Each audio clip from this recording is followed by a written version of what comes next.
Seems to be slightly behind. It is 9 o'clock, so we will go ahead and get started. We're in 1 Samuel, and in lesson 5.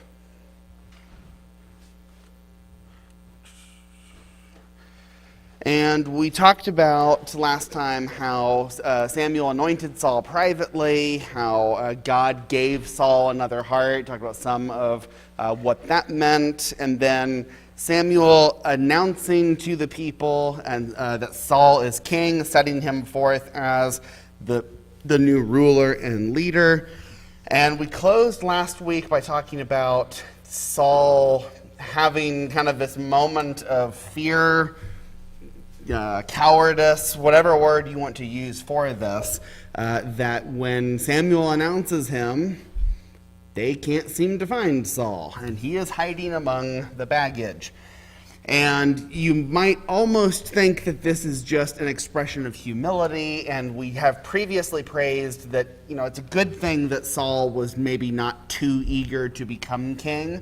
It seems like that when you take some regular guy and tell him, you are now going to rule over the whole nation, that a little bit of trepidation is normal. But at the same time, God has given Saul so many signs that this is God's will and that he is going to be with him. And to go so far as to be hiding is not really a good thing. So it's forgivable, but it's also not ideal and does show some sign that Saul is not totally prepared to do this. At the same time, things are going to get better for a while. So Saul continues to be the mixed bag, but overall pretty good in his early years. So Samuel has announced him. He says in chapter 10, verse 24, Samuel said to all the people, "Do you see him whom the Lord has chosen? There is none like him among all the people." Referring to the fact that he was taller than any of the other people from his shoulders upward. And so he is this physically imposing figure, and that pleases the crowd. He's somebody who fits the image of a king. And so they all shout, "Long live the king." Samuel goes on. What else does he do after he's announced that Saul is the king?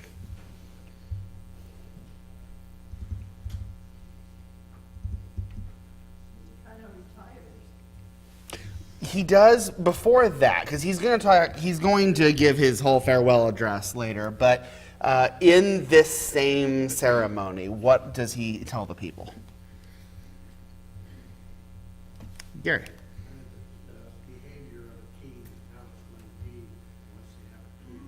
Yeah. He starts with the rights and the rights and duties of the kingship, the responsibilities of the king, saying this is what a king is supposed to do. You put a person in power, and there is some glory that comes with that, and some perks that come with that. And even rights that the king has. He has the ability to do things that an ordinary citizen cannot do, but there's also heavy responsibility that now he is responsible for the nation. He is supposed to lead them, and that's true on everything. That he's supposed to be leading them spiritually and bringing them closer to God, and he's also to lead them militarily and civically in order to run the nation well. So Samuel says this is what the king is supposed to do, and that is kind of a sobering moment for Saul and for all the people as they know the way that it's supposed to be. Now, whether it turns out that way or not is still to be decided, but that is the way that it's supposed to be. Samuel dismisses the multitude. Everyone goes back home. Saul goes back home as well, and he has men of valor whose hearts God had touched. And so he's got a collection of people forming around him who are there to carry out his bidding and to serve as that backbone of power that he needs as king. Now, what do we have as a growing problem in the nation?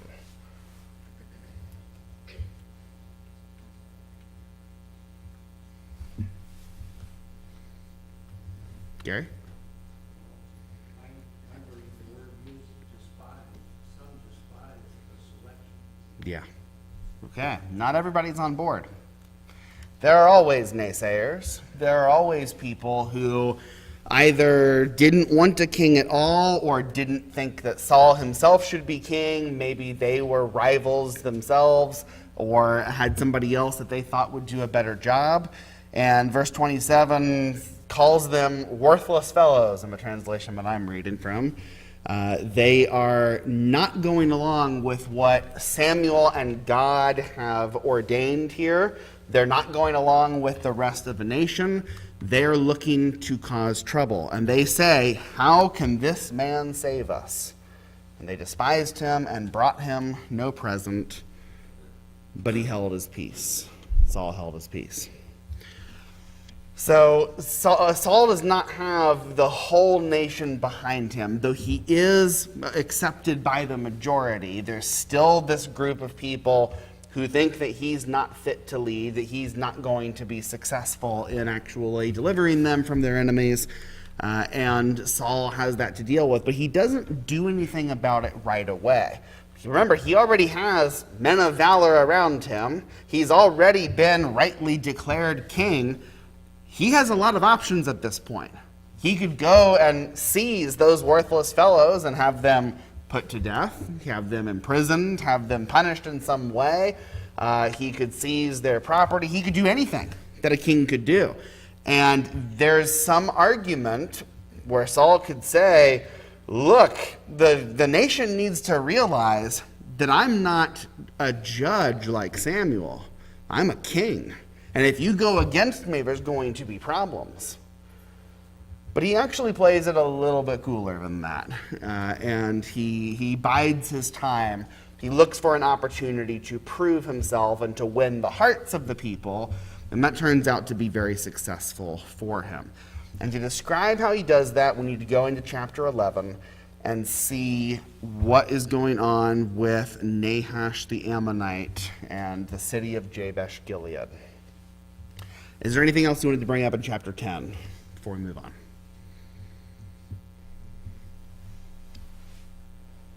Okay. So, this is a description of some things that have already been happening.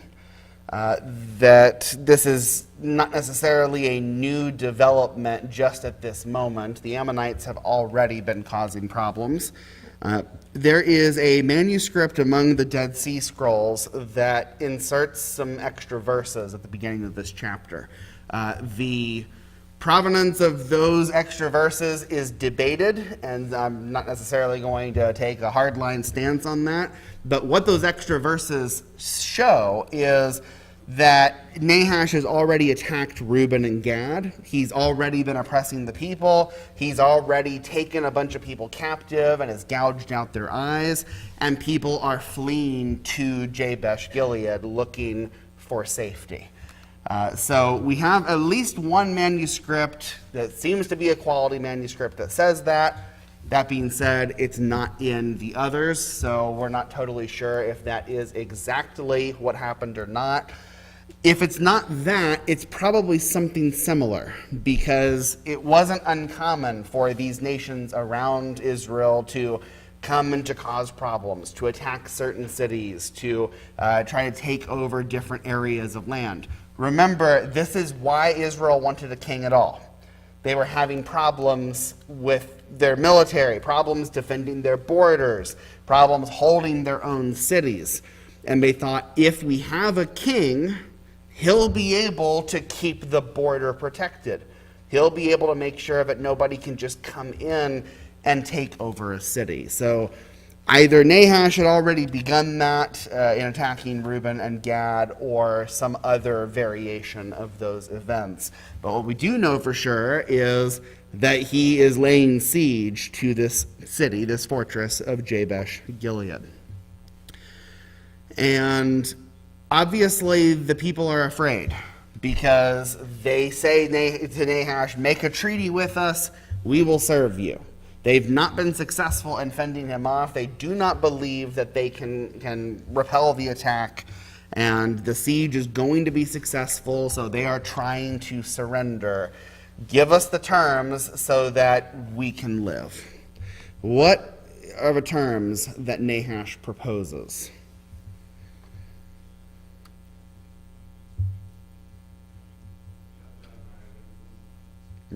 Yeah. Exciting. But they were not really jumping up and down for joy with that. Let me gouge out an eye of each one of you. What's the point of gouging out the eyes of people who've surrendered? Yeah, they can't fight back anymore. They're not going to be able to flee and join some greater army that's being assembled to go attack Nahash. He is reducing the fighting force, and he's also bringing dishonor to Israel. Yes? By gouging out the right eye, the military archers would no longer have a capability. Yeah. He also took the middle finger, and that's where the middle finger comes from. Okay, yeah. So these sorts of things are making it very difficult, really impossible, for these men to ever be able to fight again. You got one eye, you don't have depth perception. That's a pretty important thing if you're going to be swinging a sword, or particularly shooting a bow, or using a sling or anything like that. You're not going to be able to aim correctly. And so their lives are spared, but they're going to be mutilated and rendered useless in any fighting force in the future. And this is going to be a disgrace to all of Israel, because their own people are getting mutilated. They've not been able to defend their city, and this is going to make a lot of people very upset. But Nahash is strong, and he's able to mandate this, and there's some reason to believe, as I mentioned, that he's already done this to other cities and other people, which would explain why they are so afraid and why they are willing to surrender so readily. So what's the response of the elders of Jabesh?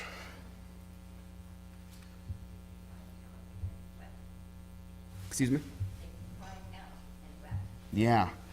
They are obviously displeased, and they're weeping. But they say, give us 7 days of respite, that we may send messengers throughout all the territory of Israel. If nobody can save us in this next week, then we'll do it. This is kind of a last-ditch hope. They're not really expecting that much can happen, but they realize that they're in a bind and there's not much that can be done. And so when the messengers come to Gibeah and are starting to talk to Saul, they report all this to him, and really that's where a lot of the weeping is happening, that it's the people surrounding Saul who hear that this is going on the borders of their territory, and what a terrible thing to hear, that this is going to happen. Even if you were not from such a city, would you not be horrified at the prospect of this happening? Even if you heard about this happening in, Lincoln, Nebraska or wherever, that would be horrifying. And that would be, we'd be calling out for justice, calling to try to save them and to do anything to protect them. So this is an opportunity for Saul to do something, to show why he's king at all. And this is kind of what our question 3 is about. In what ways did Saul begin his reign well? What does Saul do here to try to address this situation? Yeah, all right. Cuts the ox up in pieces and sends it around the land, telling the people that whoever doesn't come to help will Yeah. He's stirring the people up. He's getting them ready, and he is calling them to have a backbone, have a spine, and come and fight. And if you don't, then I'll ruin you. I'll destroy your property, and you will suffer for not coming to fight with me. And this is said in verse 6 to be because the Spirit of God rushed upon Saul. His anger was greatly kindled, and rightly so. And this was what Saul was made king for. He was told, even by Samuel, through the word of God, that he was to defend Israel, and he was to protect their borders and protect their people.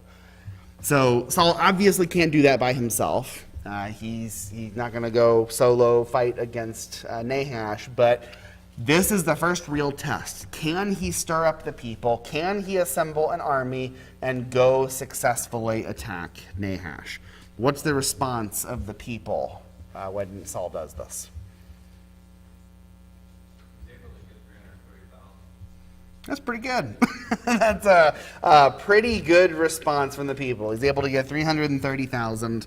As always, 1,000 in these Old Testament may or may not be the number 1,000. It may be unit, like military unit. They kind of go back and forth on whether they do that, and it can be unclear. Either way, 330 military units or 330,000 soldiers, both impressive fighting forces, and both quite capable of attacking Nahash and having some hope of success.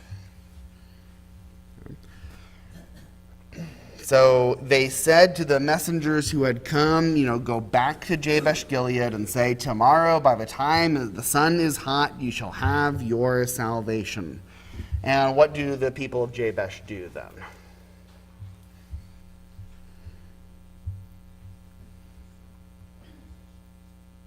Well, they rejoiced. Of course, they're going to be mostly saved. But I just wanted to note that Saul doesn't say, come and follow me. He's come and follow me and Samuel. And so he's, I don't know if that's in some way making sure being pleasing to the Lord in the battle, or why would you otherwise take a prophet that would have died? Yeah, let's talk about that. Why does Saul say that, you think? It says, joining me and Samuel to fight for Jabesh. Gary? Samuel had a reputation that what he said came about. His reputation as a prophet of God. That's the way it's described. Everything he said has been true. He's a true prophet. Yeah. So what does Samuel have to do with any of this? He's a prophet, not a warrior. Aaron? Man of God. Yeah, he's the man of God. And as Lisa's saying, that this is the fulfillment of what Samuel told Saul he was here for. This is the fulfillment of Saul's purpose. So Samuel is the one who told him, you will defend the people, you will defend the nation, you will lead them into battle. And Saul is saying, by extension here, that he is fulfilling Samuel's purpose for him. And not just Samuel's purpose for him, because Samuel's the man of God, this is God's purpose for him. This is actually pretty impressive from Saul's, to Saul's credit here, because he could have been tempted to separate himself from the previous leadership. Samuel was not king, but he had a lot of leadership over the nation. And sometimes new leaders don't want to be associated with old leadership. They don't want the people to remember what that previous leader did. They want to do things their own way. But Saul recognizes that the authority that he has as king flows from God and therefore through Samuel. And he wants the people to recognize this as well. So this is good. on Saul's part. This is actually a pretty praiseworthy thing that he's doing, and it obviously works. The people are very responsive to this, and lots come out to fight. The people of Jabesh are glad to hear this, but what they tell Nahash is, tomorrow we'll give ourselves up to you, kind of trying to push this off one more day to give time for Saul and his men to come and to defend them. So, how does the battle go?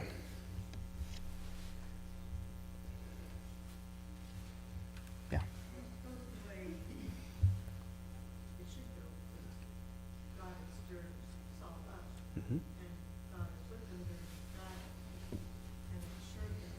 I just think it's interesting that Nahash waits a week, and then it actually gives him another day, because they're telling him, well, we're gonna see if somebody will help us.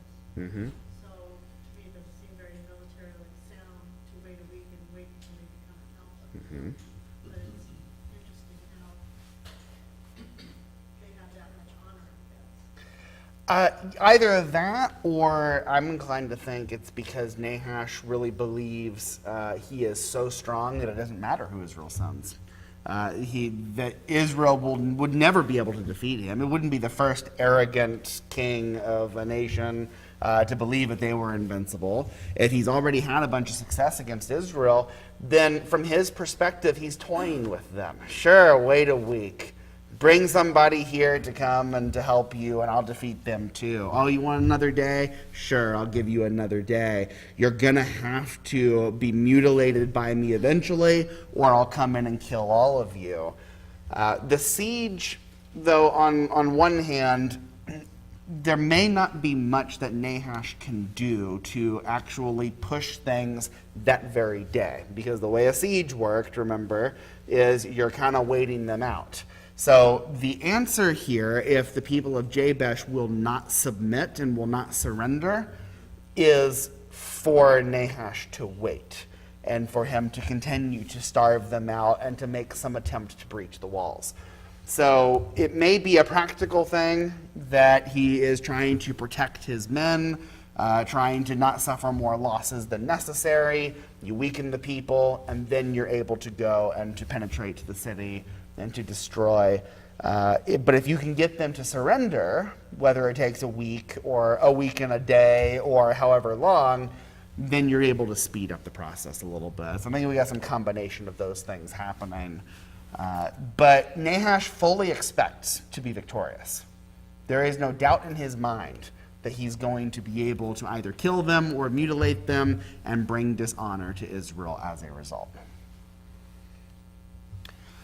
Yet that's not what happens, because God is with Saul and God is with the people. God is working through Saul to save Jabesh and to save all of Israel. And so Saul comes and puts the people in 3 companies. They come in the morning watch and strike down the Ammonites until the heat of the day. And so it's really only the morning hours that are necessary to defeat this army that was so mighty, nobody thought they could be defeated. They defeat him in less than a day of fighting. It's impressive. It's a rout. And those who survived were scattered so that no 2 of them were left together. This was not a tactical retreat on the part of the Ammonites. They were so thoroughly routed that this army is not going to be a threat to anyone for a long time to come. The Ammonites will have to raise up some new army. Okay? So this is good. This was the whole reason they wanted a king. If we have a king, then we won't have to be afraid of the Ammonites. Now, we already mentioned that there was another solution to this, that they didn't have to be afraid of the Ammonites if they would have just trusted in God and obeyed God, and God would have continued to protect them. They didn't really want to do that, so God is working to fulfill his covenant in a slightly different way, that now he's going to protect them through this king that they think that they need. But honestly, so far, so good. And this is opportunity for some kind of revival among the people, that they can see that God is working through Saul. So, Well, we're not going to get there yet. What happens next, kind of in the popular opinion of Saul? Aaron? Now they're really believe that he's king. So it's like they haven't announced him as king and said long live the king. It seems like after this victory, their hearts are really with him. Yeah. They're even looking to punish those that were the naysayers that didn't support him the first time. They want to put them to death. Yeah, absolutely. It suddenly becomes very unpopular to be against Saul. Makes sense. You know, he is now a national hero. So being against Saul is kind of a suicidal thing to do. And probably these men who had been against Saul before are already realizing that, but their opinions were already known. So the people are going to Samuel and say, we got to find these people and we should put them to death because they are against God's anointed. They are against our national hero. They must be executed. So they go to Samuel to say this, but who gives the response for what's going to happen? Saul does. And what does Saul say? Okay, the Lord has accomplished salvation in Israel. What's the other part? No death today. Nobody dies.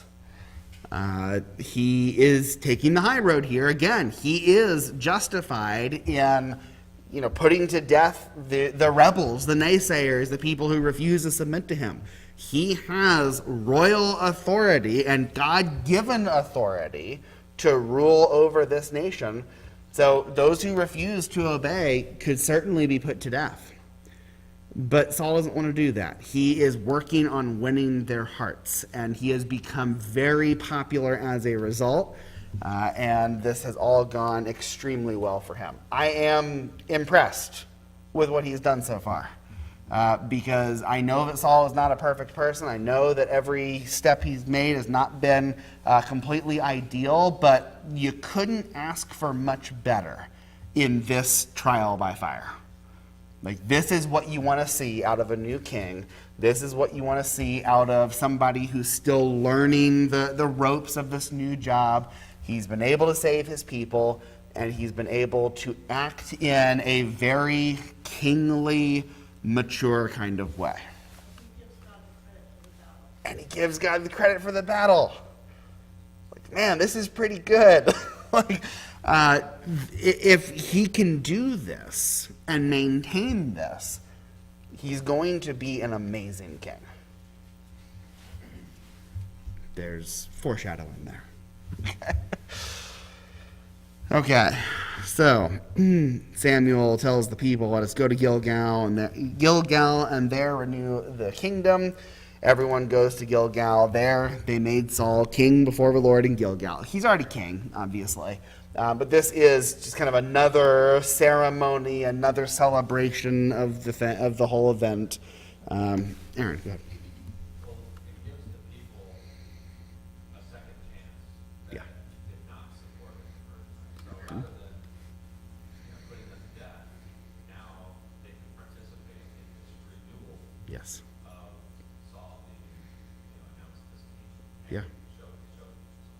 Yeah, they can show their public support. They can bring their offering to Saul, their presents that they refused to give last time. They can kind of undo their grumbling and now join in and saying, long live the king. They have this opportunity. And again, it's impressive of Saul to allow for this opportunity. But hey, it works. He sacrificed peace offerings before the Lord, and there Saul and all the men of Israel rejoiced greatly. This is a great celebratory day, and they hope for many years of peace to come.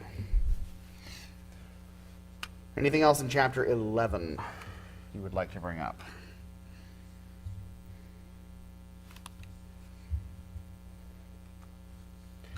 Chapter 12. Samuel gives his farewell address. And we have a question number 4 that says, what contrasts do you see between chapter 8, 10 through 18, and chapter 12, 1 through 5?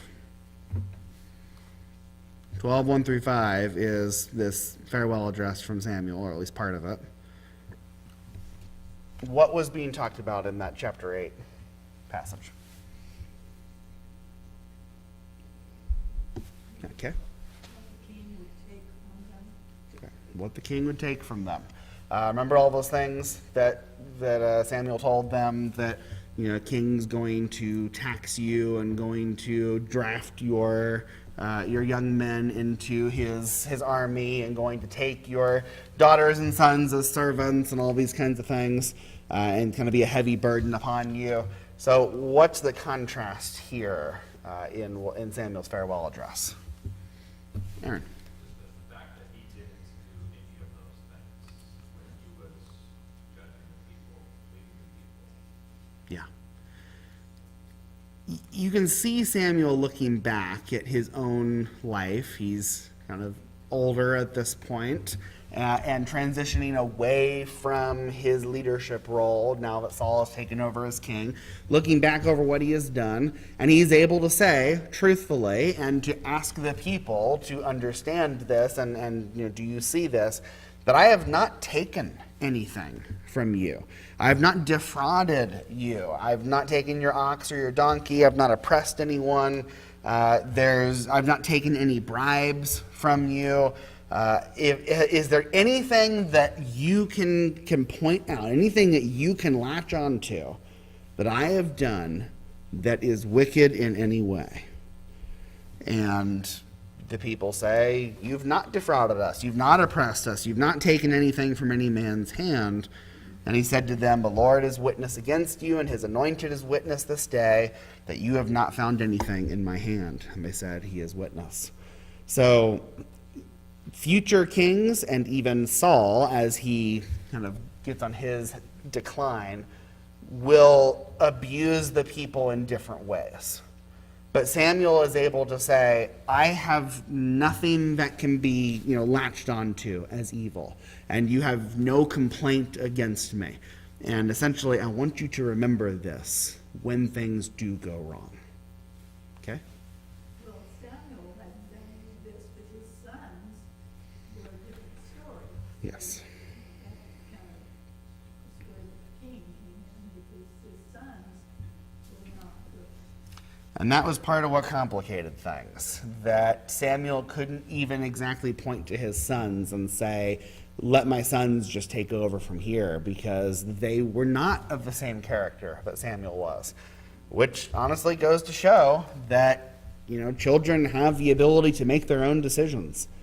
They can be raised by godly parents, and they can have all of the good influence in the world, and they can still choose to be wicked and corrupt and evil. And sometimes there's not much we can do about that, because we are all able to make our own choices. Lita?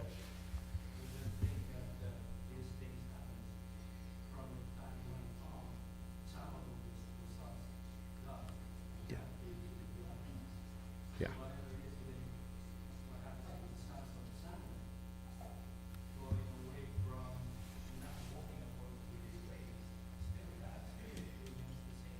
Yeah. Right. Yes. So just a little contrast there, that Samuel's able to say, I've acted justly and rightly, and the people all recognize that. He wants them to say that the reason they want a king isn't really because Samuel has done some terrible thing to them, and he's not. That's not the rationale behind this. It's not about Samuel. It is about their rejection of God.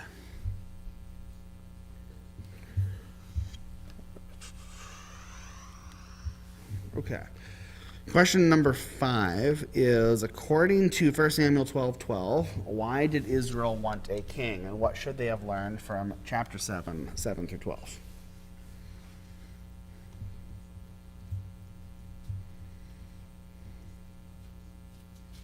Okay. You're going to be like the other nations. Yeah. Why does Samuel go through, in these verses we kind of skipped over here, starting in verse 6, Samuel starts talking about all these events of history. What's the rationale behind that? Lisa? Well, they're not relying on God, they're relying on men. They don't go to God when people are oppressing them or coming after them. You even mentioned there that Nahash was coming after them, so they wanted a king. Mm-hmm. So instead of going to God and asking God, keeping God as their king, they chose to have this king to lead. Yeah.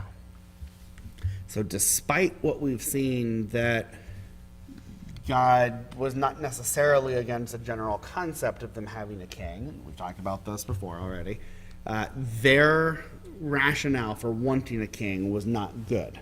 Their reasons were evil. And so, again, why does Samuel go through all these events of history leading up to that point?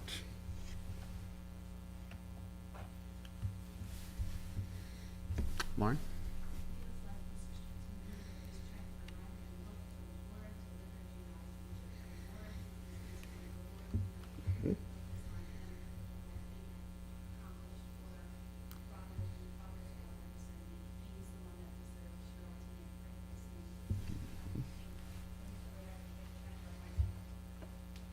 Yeah. The Lord is the one who raised up Moses and Aaron to bring your fathers out of Egypt. The Lord is the one who protected you against Sisera and the Philistines and the king of Moab and all these other people. You didn't need a king in any of those events. You didn't have a king then. You didn't have a Saul. Aaron? It's also a reminder that even though they do have a king, that the victory is still going to come through the Lord. Right. And Saul gives God credit for his first victory. That is going to be the pattern going forward, that God's with them, that the king will be able to deliver them through God. Yeah, that's a good point, because the pattern that was established in Joshua and Judges, right, is, when they cried out to God and when they relied on him, then they could be successful and God would deliver them. When they tried to do things their own way, they would fail. That pattern has not changed, even with the addition of a king. And that should make sense, right? Like, these other nations have kings. If all it takes is having a king, Nahash is a king of the Ammonites, who decides when one king defeats another? It's not just because they have a king. It's not that Saul has been able to change everything. It's because Saul relied on God. It's because the Spirit of God filled Saul, and he led them as he was supposed to. So they need to remember, even with this king and every future king that they're going to have, their victory will only come if they rely on God.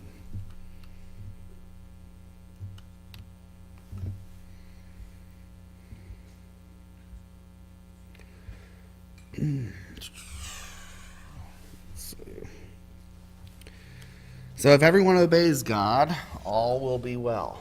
And verse 13, he says, now behold the king whom you have chosen, for whom you have asked. Behold, the Lord has set a king over you. If you will fear the Lord and serve him and obey his voice and not rebel against the commandment of the Lord, and if both you and the king who reigns over you will follow the Lord your God, it will be well. But if you will not obey the voice of the Lord, but rebel against the commandment of the Lord, then the hand of the Lord will be against you and your king. God is fully capable of working against you, even though you have a king. So make the choice to serve God and to trust in him, not in your king. Anything else on question 5?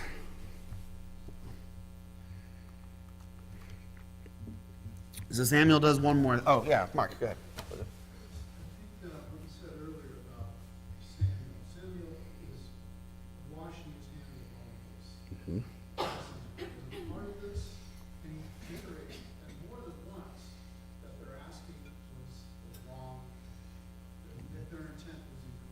Yeah.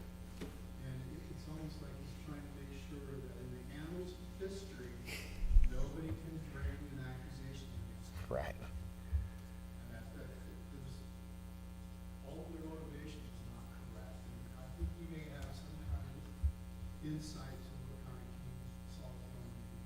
I think you reiterated that earlier. Yeah. Yeah, Samuel sees problems looming, and Samuel sees that the motivation of the people is not right. So even though there's this victory, and even though things are going pretty well right now, there's some concern. And Samuel is the person who anointed Saul. Samuel is the person who announced Saul as king to the whole nation. And he doesn't really want to be remembered as the person who pushed for a king, because he's not. He's not the one who told them they needed a king. He's not the one who suggested it or even really approved of it. And he wasn't going to do it. Remember, the only reason he anointed a king at all was that God said, go ahead and go along with this. That you and I both know that this is not a good motivation that's leading Israel to do this, but I will grant them this king, and they'll get what they'd asked for. So Samuel is a bit of a begrudging servant in this, although to be fair to him, he's not shown any of that hesitation and any of that unwillingness to obey. God has told him to do it, so he will do it. But he's going to make it perfectly clear to the people that their motivations are not right, and that there's a lot that they need to fix in their own attitudes. Mark? This is a bad application. It just shows, in my mind, how God will use something like this, even though, you know, it's a learning moment for people. Mm-hmm. And then he flips that around later with the next. Yeah, absolutely. Absolutely. Later?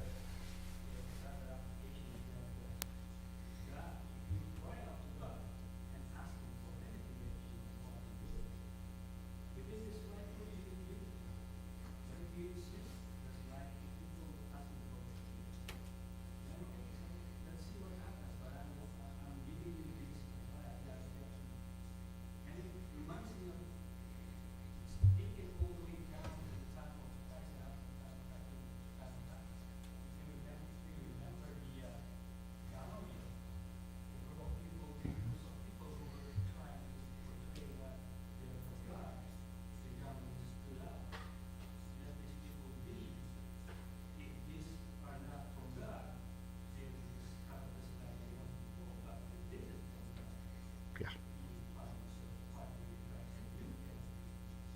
Yeah. Absolutely. There are some looming concerns, even though this is a moment of victory and a moment of celebration. Yet God's going to use this, and the people have big choices to make. So Samuel does one more big thing here in his farewell address. He calls upon the Lord, and the Lord sent thunder and rain that day, and all the people greatly feared the Lord and Samuel. He told them that he was going to do this, that he was going to ask God to send this thunderstorm. In verse 17, he drew attention to the fact that it was the time of the wheat harvest, which was a time that it did not rain, really. That's just an extremely uncommon time to have any rainfall in that part of the world. And not only did they have some rainfall, they had a thunderstorm. Why is Samuel doing this? So he can show off a cool trick? Lauren?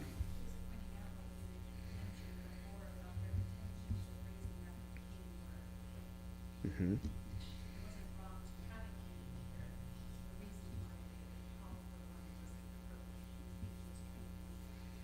Yeah, it kind of hopefully shocks them out of their celebration there to consider that. I think it does one more thing too. We talk about these transition points in history, that we had the time period of the judges, these deliverers that God raised up, to kind of lead the people militarily and to guide them spiritually, and that the book was closed on the judges. And now a new book is opened up on the kings. We're not going to have these judges anymore, and now we have kings. Well, what about with prophets? Is the book closed on prophets? Is the book closed on God speaking to his people? No, it's not. Saul is king, and Samuel is stepping away, but God is still speaking through Samuel. And God will continue to speak through new prophets to come. And we, of course, see that, knowing my child is running up here. She almost made it.